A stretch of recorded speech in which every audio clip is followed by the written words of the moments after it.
Good evening, you all. Tonight, the BPFO announces Texas Fortnight. Yes, tonight and next Saturday, we bow towards the Lone Star State. Next Saturday, in the orchestral pit, I'll be talking to the great Texas accordion player Flaco Jimenez, who's played accordion with everyone from Carlos Santana and Willie Nelson to Ry Cooder to Doug Sahm and Bob Dylan. But tonight, in the first of our two Texicana specials in the BPFO Texas Fortnight... 47 and sitting here in the orchestra pit is... would you be kind enough to introduce yourself, actually, please, sir? Well, this is Guy Clark, right here in Dublin. Guy, will you tell us, actually, let's sort of go all the way back to your youth and stuff like that, and tell us where you're actually from. Well, I'm from Texas originally, a little town in West Texas called Monahans. It was actually an Irishman founded. He had a water well there, and it was called Monahans Wells. And was that the big deal about the place, that you could get water there? Yeah, it's in the middle of the desert. And what is it? Was it a cowboy town once? Well, yeah, I guess so. Cattle and oil. It was just probably a stagecoach stop or something like that originally. And when you grew up there, when were you born? 1941. And when you grew up there, what was this place Monaghan doing? Was it on its last legs or what? It was kind of an oil boom town. A lot of oil. But, yeah, oil, I would say. So it was fairly kind of prosperous, was it? Yeah. Never really prosperous. It never got to be one of the big centers, but it just kind of maintained its own level, I guess. Because they say that you grew up actually with your grandmother in this old derelict hotel. Not exactly. My father was overseas in World War II, and my mother and I lived at my grandmother's hotel there, just while he was overseas. And was that formative, or is it sort of folklore now? Oh, no, very formative. Explain how now. Well, for example, the guy who wrote Desperados Waiting for a Train lived there. He was kind of like my grandfather. Well, not actually, but he was a crusty old guy, drilled oil wells all over the world, like the first oil wells in the Middle East, the first oil wells in South America. And he was old when I was born, And when my father was gone, he was kind of the male figure. So he really was the father figure for you, was he? Right, during those first 5 or 6 years. So explain how this gentleman who was your father figure and was the oil man all over the world, actually, how did he fit into this song, Desperados Waiting for a Train? Well, he's the old man and I'm the kid. He's just, he's the guy that taught me how to whittle and spit and cuss and drive a car and all the things you got to learn. And what about the music there, Guy Clark, here in the pit, the music in Monaghan, in Texas? Well, at that time, there's always Bob Wills, early Texas swing, and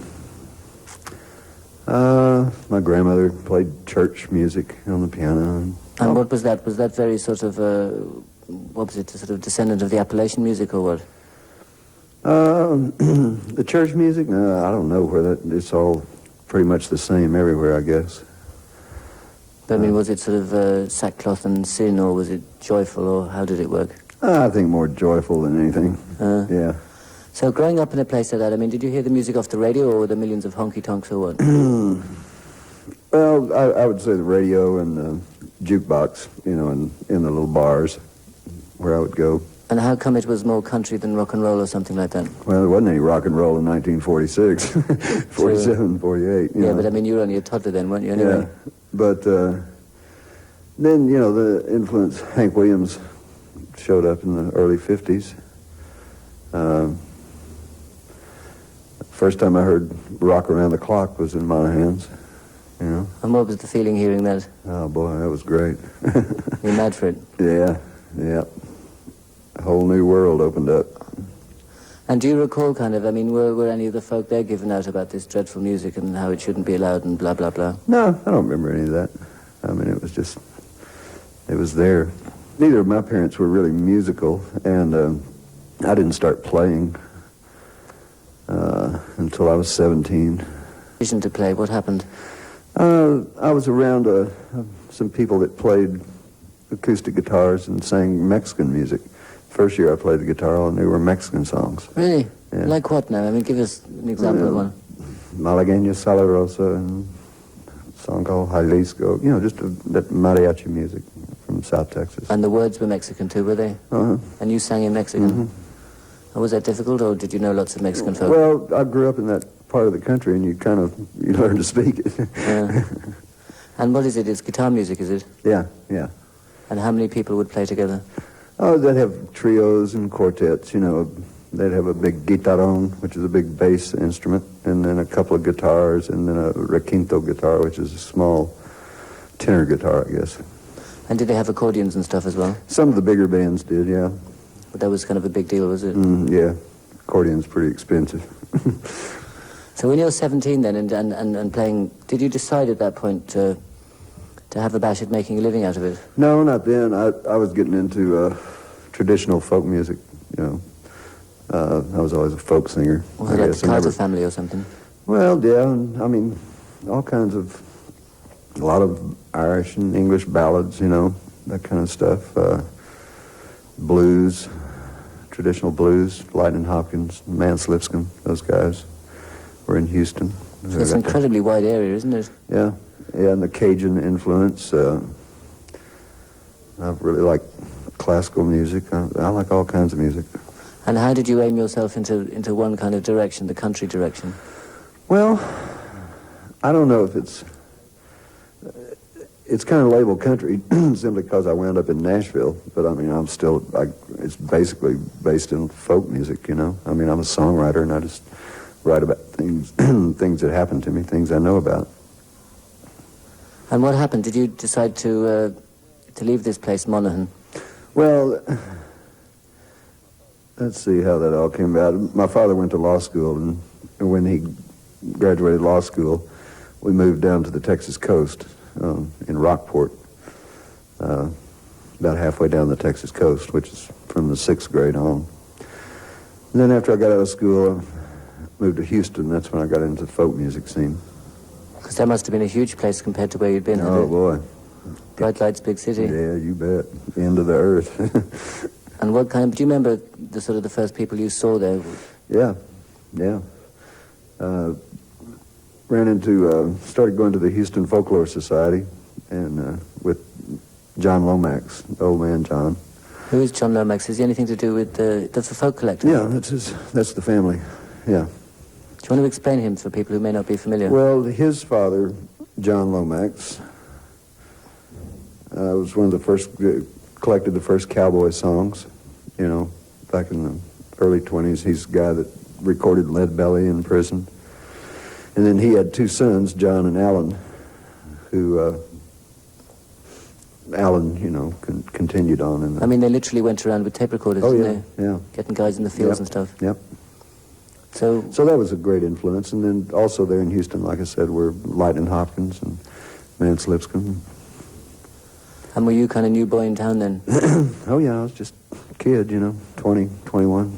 And how did you start motivating in that thing then? Just started playing in folk clubs, you know, little coffee houses or bars, and learning songs and playing them. And didn't start writing until probably 66, something like that. I ran into Townes Van Zandt. And what was he doing, Townes Van Zandt? He was just starting to write, but in a real sensible way. They really, really influenced me. I don't know, he just has a real, how can I say it? He raised it above the level of just writing a song. What, you know, approaches art. Yeah.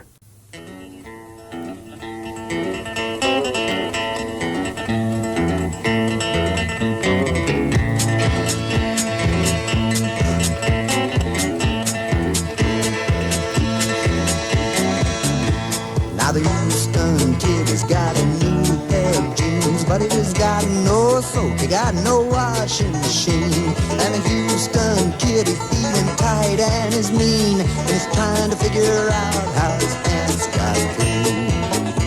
Well, he's doing his washing, a tub full of whiskey, hanging his prayers on a very thin line, and trying to tell the man in charge of the dryers what a great job he's doing, faking sunshine.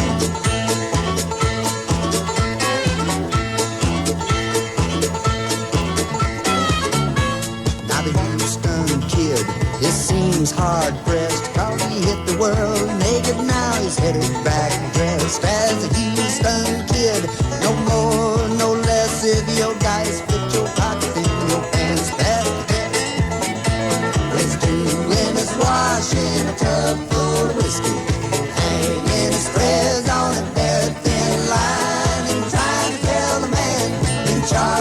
of the dryers. What a great job he's doing, making sunshine.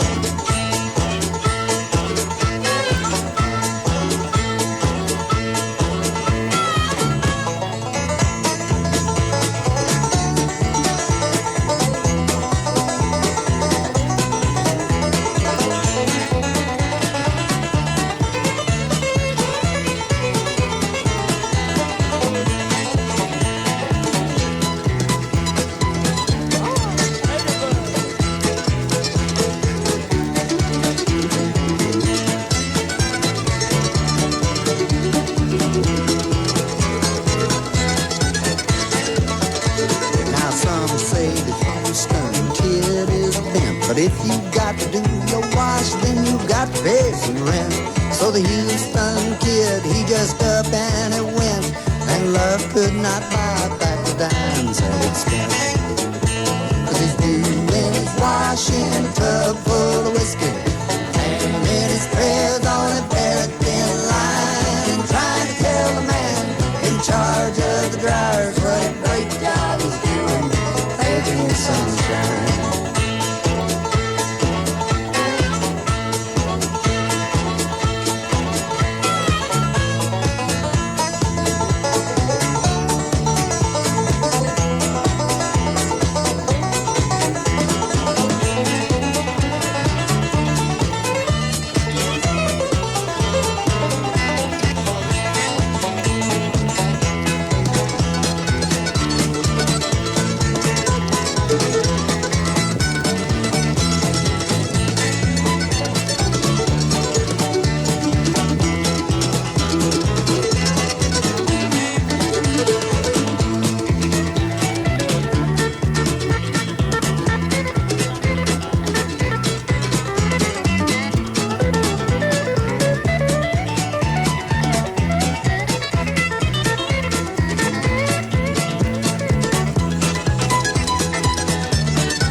So, I mean, you and Town Van Zandt and Cherry Jeff Walker was around, wasn't he? Yeah, same time. And what was he doing? Just rambling around the country, playing songs for people, writing. Hustling, really, I suppose, were you? Yeah, living on the street. And, I mean, were there lots of you guys then? Yeah. Well, about lots, 5 or 6. Yeah, but I mean, in Houston. Guys, yeah. But it was going on all over the country, during that folk music boom. There was the big scene in New York and Greenwich Village, Bob Dylan and all of that. And what year are we talking about now? Well, mid-60s. And was Dylan an enormous influence there? Yeah, sure he was. Everybody knew 1 or 2 Bob Dylan songs. And what other people were mainline chaps then? Well, you always had Pete Seeger, and the real traditionalists. Gosh, I don't remember right off the top of my head, but there were a lot. I always really liked those Tony Glover and Spider John Kerner and Dave Ray from Minneapolis. Those 3 guys recorded together and did a lot of urban blues. Very good stuff, actually. Yeah. So it's a really wide kind of area, isn't it, that you grew up with then? Oh, yeah, all kinds of influences. So how did you, Guy Clark here in the pit, how did you end up working in a dobro factory? Well, I had always worked on guitars, and I've built about 15 classical guitars myself. And when I moved to L.A. to try to get, made a decision to try to get into the music business, I was looking for a job, just something to support myself, and I had some experience working on guitars, and I got a job at the dobro factory. And what is a dobro factory? I mean, one imagines hypothetically that each and every dobro is made in loving care in some little house. Basically it was. I put about 500 of them together myself, but they, each part is manufactured separately. It's not in the sense of a real, true crafted guitar. It's not. I mean, it's all plywood and metal parts and everything, and they would make all the parts and run them by me, and I would assemble them into guitars and string them up and play them and send them off. And what was this place called? The Dobro Factory. The Dopera brothers had it. Were they good dobros? It's the only ones there are. It's the only company that holds a patent. And when you were doing this, were you singing in the evening and stuff? Yeah. And how was that like? How did LA compare to Houston then? Not too good. It was pretty cliquish. It was kind of hard to get in. You know, you'd have to sign up for a writer's night and wait 4 or 5 hours before you could get on. And I didn't really enjoy it too much.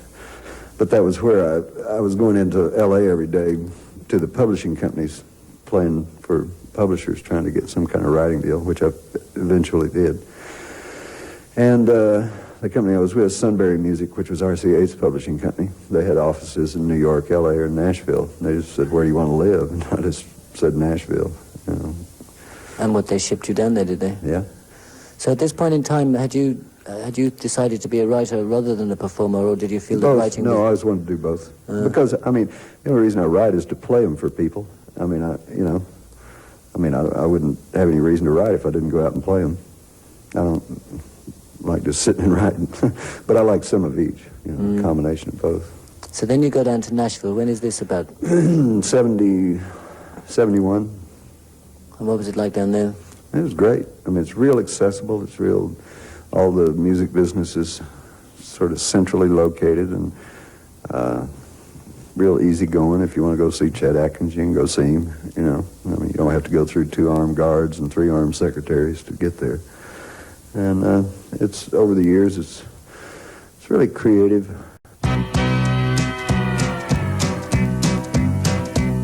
Now who would have noticed the fire in your eyes, or the bitter direction of impending goodbyes? I'm fallen and folded, oh, I'm wilted in place at the sight of you standing with streaks down your face.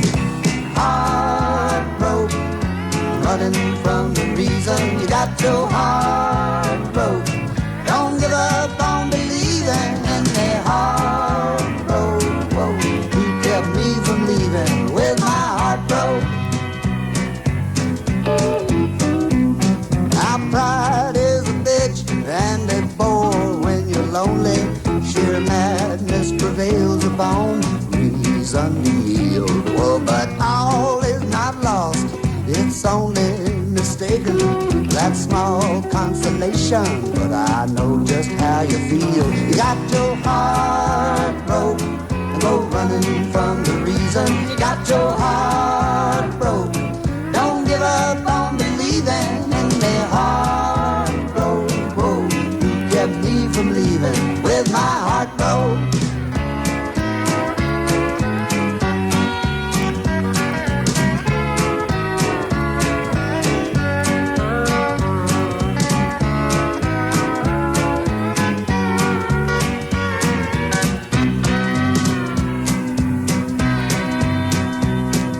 Nobody said that it was going to be easy.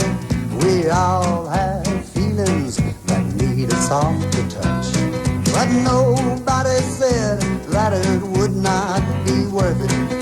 The human condition continues as such. You get your heart broke and go running from the reason. You got your heart broke.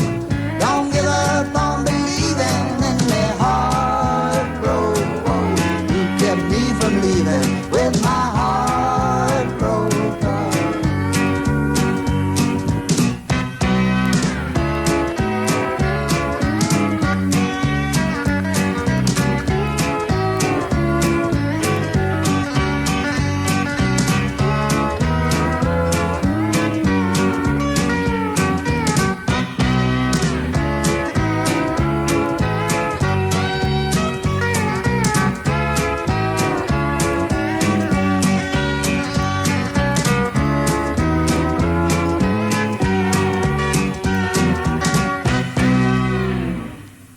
Because now it's meant to be kind of like a sausage factory, really, isn't it? Oh, well, I don't think that's true. I think that aspect of it is there, of course, and will be in anything that you do. But there's a whole lot of really creative people doing good things there as well. But is not the overriding thing, and correct me if I'm wrong, the overriding thing of sort of Billy Sherrill making a Tammy Terrell record in the afternoon and stuff? Well, that's business, I mean, sure, that happens. I mean, that's what makes it go around is money. But I mean, so there's different areas there, are there? I Oh, mean, yeah, sure. And when you first went there, were you allowed to do what you wanted to do, or were you fairly harnessed? I always was allowed to do what I wanted to do. I mean, there was never any question about it. I mean, what I did was write songs and play them myself. And if anybody wanted me to do anything different, that wasn't what I did. So You just said, tough, I don't do it. And no one freaked, no? No. So... I mean, it wasn't, I hadn't made any money yet, but... But, no, you can do whatever you want to do. Well, explain this thing. Why do you think, then, that people like Chris Christopherson and the so-called outlaws, Waylon and Willie and stuff like that, always talk about Nashville, how it was very plasticized and difficult? Well, because they went for it. I mean, they let themselves be dressed up in Nehru jackets and... In what, nudie jackets? Or I said Nehru, during that period. You said what? Nehru jackets. You remember the Nehru jackets? Oh, the high collar? Yeah. I mean, whatever fashion was going on, it's still that way. Whatever's fashionable, they'll dress you up in it and slick back your hair and powder your face and take a picture of you and put it on the album cover. And I think they were there much earlier than I was, and if you didn't do that, you had no entree into the business, and they finally decided they didn't want to do it anymore. Hence, I mean, outlaws, kind of a journalistic term that was put on them when they decided to not toe the line like that. Because you said something last night at the gig, actually, about outlaws. You said, well, in fact, maybe it'd be kind enough to repeat it if you remember it. Yeah. Oh, I just said, y'all remember that outlaw period, and I'd written this song. And I'd written another word. The line goes, I like that word cosmic. It's just the way. But that word never set right with me. And one day I was singing it to myself, and outlaw popped into my head, and I realized that that's really what I was trying to say.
Because there was also the other thing, though. You said that the real outlaws don't let on. Oh, well, I mean, if you were an outlaw, would you go around telling everybody?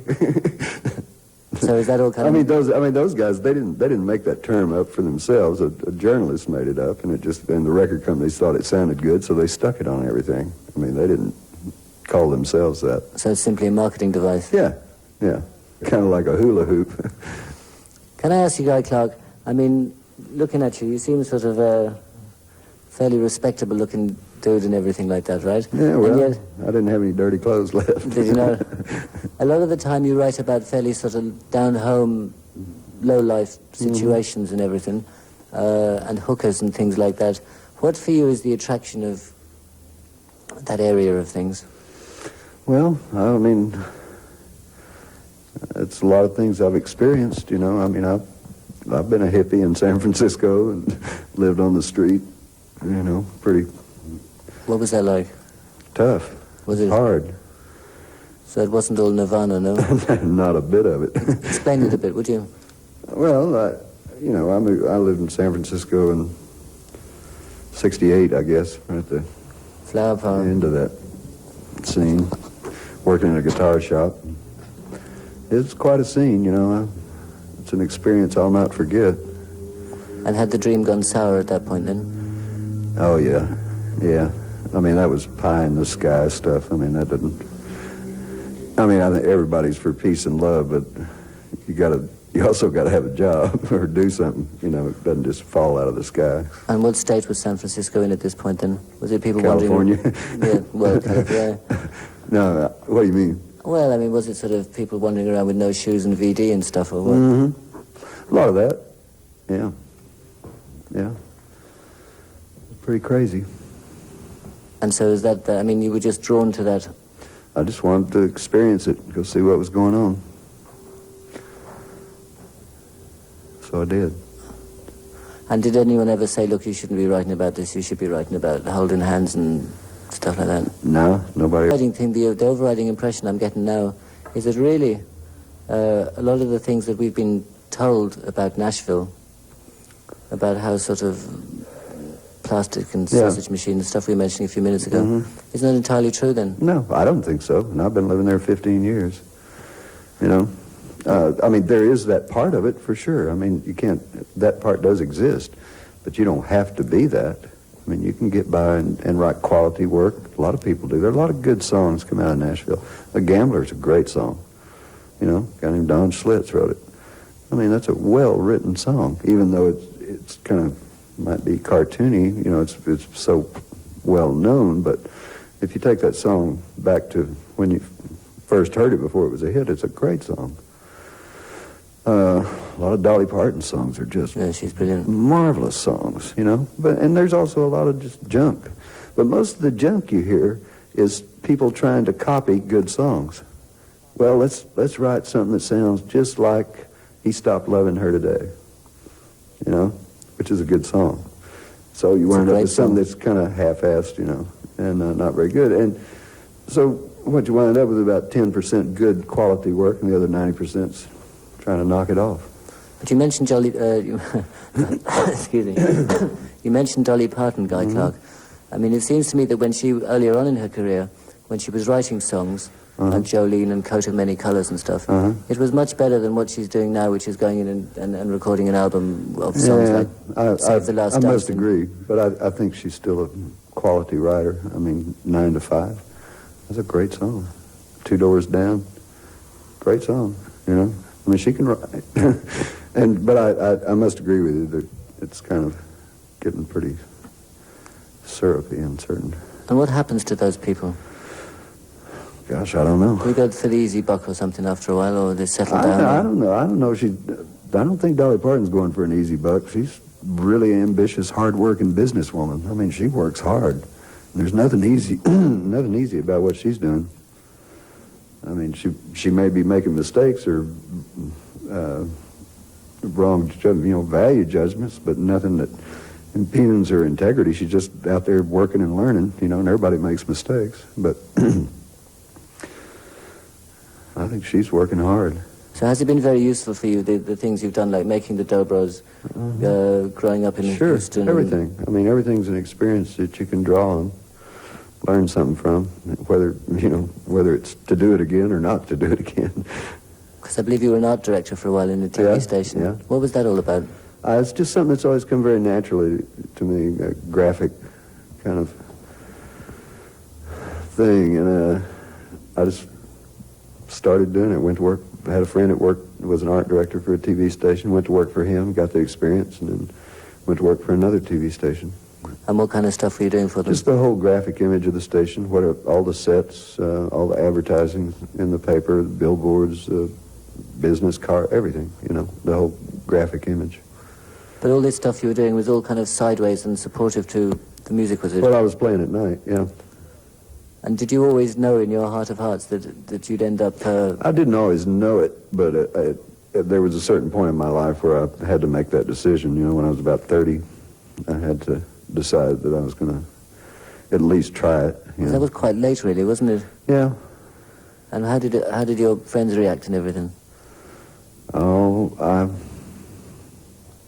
I think they wished me well, but I don't know that they thought it would come to anything, but... I mean, did some people think you were mad at that point? Well, I think they always thought I was a little mad, but I don't know. I think it was just fine with everybody.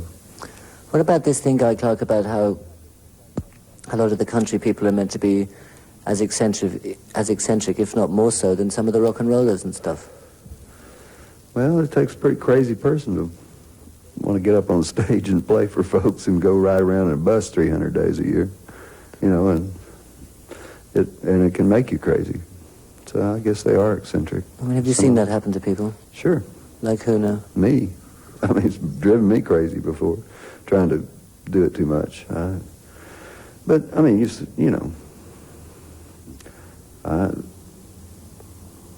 don't really... I'm not one to judge anybody, Talk about yourself. I mean, what happened to you? Oh, just like I was saying, trying to keep a band together, go out and make enough money to support the band, and try to promote the record and keep the record company happy, and it's just didn't suit me, and I wasn't really happy doing it that way. Too much hustle, was it? Just not enough attention to the music, to what it was I was trying to do. Too many hassles on the side, too many diversions. Hedonistic lifestyle going on in the 70s, and the record companies were throwing around a lot of money, for tour support and everything, and I think everybody's kind of grown up. So it's a growing up thing more than just the music business tightening its belt, you think? Yeah. I think everybody has to be responsible for their own actions. Nobody makes you do anything, I mean, nobody forces you to do it. I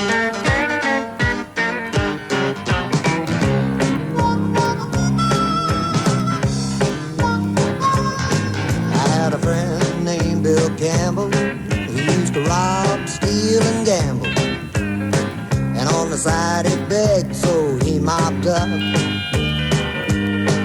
Well, I told old Bill he shouldn't do it, and old Bill said that he knew it.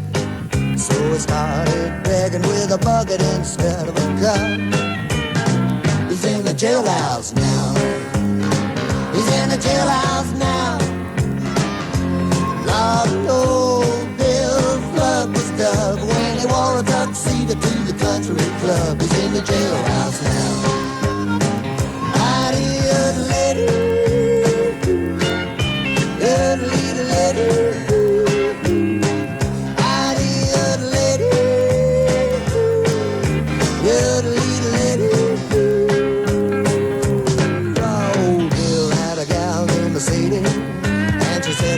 Seen Bill lately?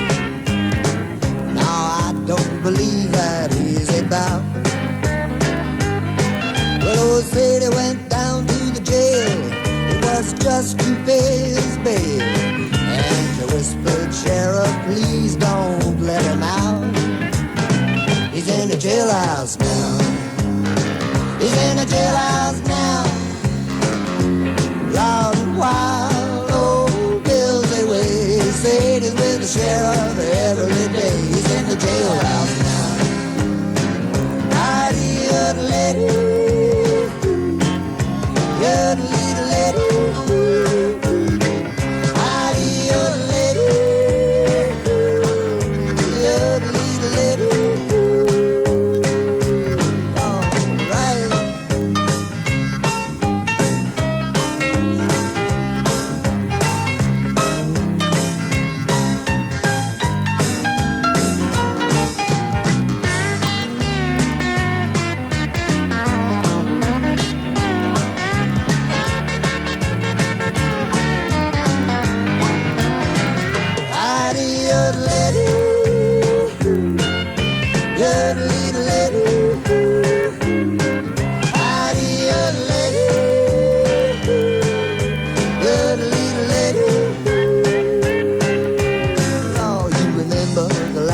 Election, the prohibitionist was in action, trying to elect themselves a president.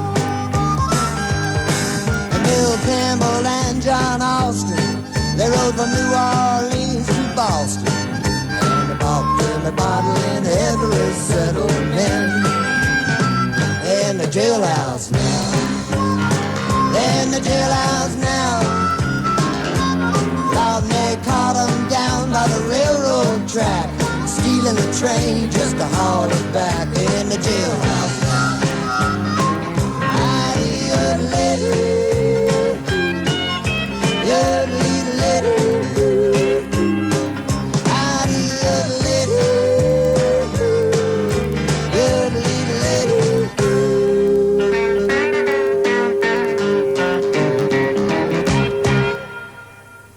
So it seems to me that in a way, Nashville still is its own little kind of, well, not little, quite huge actually, an island in the middle of the music game, be it rock and roll or folk music or whatever.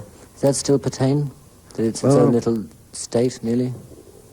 That it's controlled from... No. I think you can go to Nashville and be anybody you want to. And if you do quality work, if what you do is good, there's a place for it. You know, if you want to be a player, it might take you 5-10 years, but how long does it take to be a doctor? You know, I mean, it's all a learning process. Because you mentioned Philip Donnelly, for instance, who's an Irish guitar player. I mean, how was it for him, do you know? When he was starting off? I'm sure it was hard, you know. It was very slim, but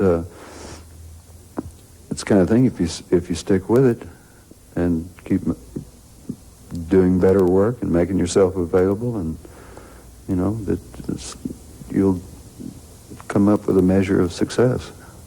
So finally here, Guy Clark in the BPFO, if there's anyone listening, which I'm sure there are, lots of people who want to go off and be singer-songwriters, maybe in the country field, what would you advise them to do? Write with a pencil. No, seriously, you can always erase a pencil. If you want to do it, just write things you know about, you know, be true to yourself, and patience, you know, because it's not going to happen overnight. There's precious few overnight successes. Most of them, you know, takes 10 years. I mean, I hadn't broke even yet, and I've been doing it for 15. What do you mean you haven't broke even? Well, for the amount of money that the publishing companies have advanced me over the years to live on, so I didn't have to have a regular job, I have not earned that money back yet. Have you not? No. I haven't come close. So you're still in the red to the old publishing company? Yeah. And, on the whole. They're happy enough, though, are they? Well, they believe it's going to happen someday, and so do I. So we keep, you know, we keep hoping that we can work it out. What do you reckon? Let's go out with and I'd like you to choose this, the song that people relate the most to Guy Clark with. What song do you reckon that'd be? The new song, The Randall Knife, people really, I mean, that's really a picture of me. Okay, okay. They're all true songs. For talking to us, thank you very much. Oh, thank you, B.B.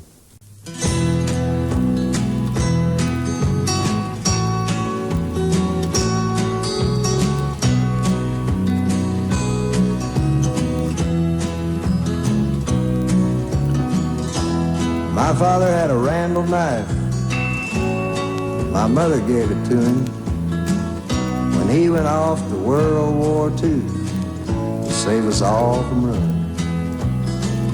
Now, if you've ever held a Randall knife, you know my father well.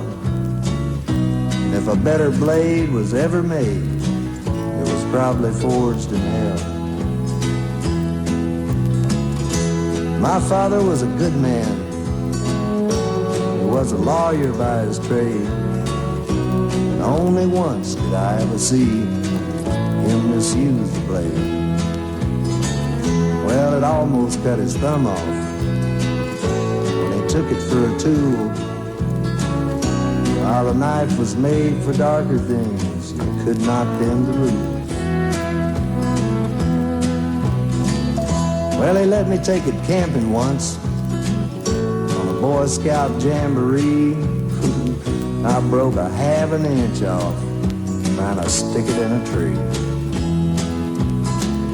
Well, I hid it from him for a while, but the knife and he were one. And he put it in his bottom drawer without a hard word won.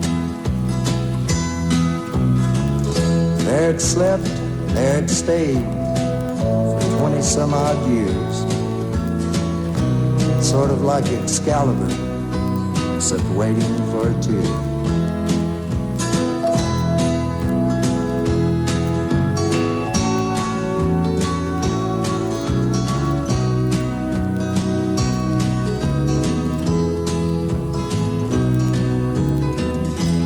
My father died when I was 40. I couldn't find a way to cry. Not because I didn't love him, not because he didn't cry. Well, I'd cried for every lesser thing, whiskey, pain, and beauty. But he deserved a better tear, and I was not quite ready. So he took his ashes out to sea, poured them off the stern, and in through the roses in the wake, everything we'd learned. And when we got back to the house, oh, they asked me what I wanted. Not the law books, not the watch. Oh, I need the thing he's haunted. Oh, my hand burned for the Randall knife there in the bottom drawer. Thanks, Beep. Beep was talking to the Texas country singer, guitar player and songwriter Guy Clark. Beep. It's in a little town called Monahans. And then, I guess in about the 6th grade, I moved down to the Texas coast, right just north of Corpus Christi, right on the water. Tell me something about how you got started in the music. At what stage? Well, I started playing guitar, I guess, when I was about 17, 18. And being in South Texas, it was all, like, the first year I played the guitar, all I knew were Mexican songs, you know, mariachi music, that kind of stuff. And then got into traditional folk music. And that was during the early 60s, you know, when the coffee houses and the folk kind of boom was on. And then around 65 or 66, I started writing. I started writing when I ran into Townes Van Zandt and Jerry Jeff Walker and Mickey Newberry. Before that, it was all kinds of music around West Texas. You know, there's country music, but I listened to a lot of Louis Armstrong. I listened to a lot of Mexican music. Love classical guitar. There's a lot of different influences in there. And like I said, the traditional folk music is really influenced by that. Black music, Lightning Hopkins and Mance Lipscomb. You, according to sleeve notes on the records, and that you lived for a time with your grandmother in what's been described as a run-down hotel. Well, she took great exception to that when she read it, but it was a small hotel in Monahans, and when my father was overseas during World War II, we lived at that hotel, you know. and always went back there in the summers. But it was just a hotel where it was mostly oil field workers and a few permanent residents, you know, crusty old people. Right. Did you do you see yourself as a country singer, or how? No, not really. The only way I can describe it, I'm a singer-songwriter. You know, I write songs I sing, and they're from all different influences musically, and but try to write about things I know about, things I've experienced, with a little bit of a theatrical license. How do you feel about your songs have been recorded by many other people? I'm thinking a recent instance would be the big hit that Ricky Skaggs had with Heartbroke. Right. How do you feel about other people recording your songs? Oh, I love it. That's how I make a living. You know, I don't do it making records myself. Yeah.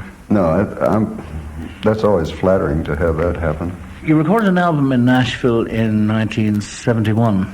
This would be the very first one, and I understand that was never released. Well, what happened there? I just didn't like it. You know, it just didn't sound like what I thought it should sound like. I don't think anybody's ever heard it. I don't even think I have a copy of it. It was just too overdone. It just didn't sound right to me. Would we be familiar with any of the songs that? Oh, all the same on songs that were on Old Number One. Same songs, just did it over. You know, and I did the record and then I just started over and did it again. So Old Number One would have been a retake of that. Yeah. You worked for a while as a guitar builder with the Dobra brothers. Yeah. Yeah. What exactly did you do there? Well, I had built guitars and always worked on guitars. You know, I built about maybe 15 classical guitars. And that was just a job when I moved to Los Angeles. I mean, there's not a real lot of... It was just putting together the parts for the Dobros. I mean, it's kind of a mechanical process, really. They're not really crafted as such. I mean, it's just a metal cone, you know. It's like a big speaker with a guitar neck on it. It was certainly an interesting experience working for those guys. Do you use one in your music today? No. How do you feel about the current state of country music as portrayed by what's coming from Nashville? In a lot of ways, I find it real healthy, you know, because you have people that are doing sort of like Ricky Skaggs, you know. I mean, he's kind of helping bring back some sort of acoustic. Well, he's not really acoustic, is he? But I don't know. There's good parts and bad parts to it, you know.